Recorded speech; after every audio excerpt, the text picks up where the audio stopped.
সনাতনীদের রাম পুজো করতে হাইকোর্টে দ্বারস্থ হতে হচ্ছে। ভারতবর্ষের নাগরিক হিসেবে আমাদের লজ্জা হয়।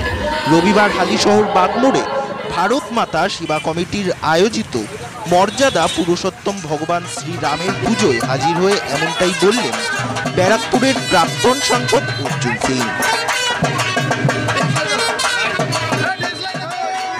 তিনি বলেন, মমতা ব্যানার্জি রাম মন্দিরের বিরোধিতা করেছিলেন, আর আজকে তিনি রামের শুভেচ্ছা দিয়ে হিন্দু সাজার চেষ্টা করছেন।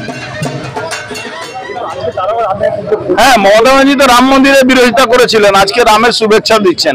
এখন উনি হিন্দু সাজার চেষ্টা করছেন, উনি এখন সনাতনীর কথা বলছেন।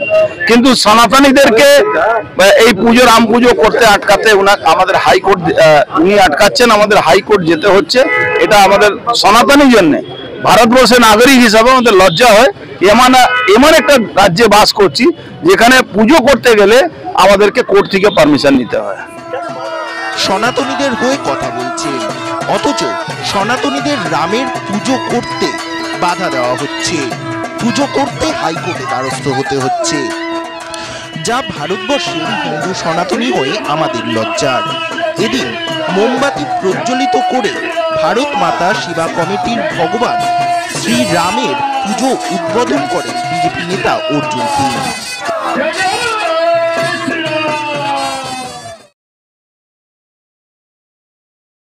দেখুন, ওনার এলার্জি আছে সনাতন। উনি একটা জিনিস ভাবেন, মুসলমানরা 100% উনাকে ভোট দেবে, আর সনাতনীরা বিভক্ত আছে। এই জন্য সনাতনীদের 2-4-5% ভোট পেলেই উনি ক্ষমতায় থাকবেন, মুসলমানদের 33% ভোট নিয়ে উনি রাজ্য ক্ষমতায় আসবেন। কিন্তু উনি বুঝতে পারছেন না, সনাতনীরা 67% সনাতনীরা এবার 99% সনাতনী এক জায়গায় চলে গেছে। আমাদের টার্গেট করুক, কোনো অসুবিধা নেই।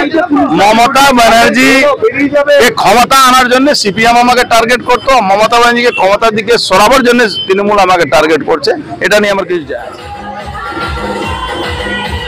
এদিন অনুষ্ঠানে উপস্থিত ছিলেন বিজেপি নেতা প্রিয়াঙ্কু পান্ডে, সন্তোষ রায়, তাপস বিশ্বাস তথা রাজু দাস, সুশীল আগরওয়াল সহ বহু রাম ভক্তরা। ব্যুরো রিপোর্ট, কলমের দুনিয়া।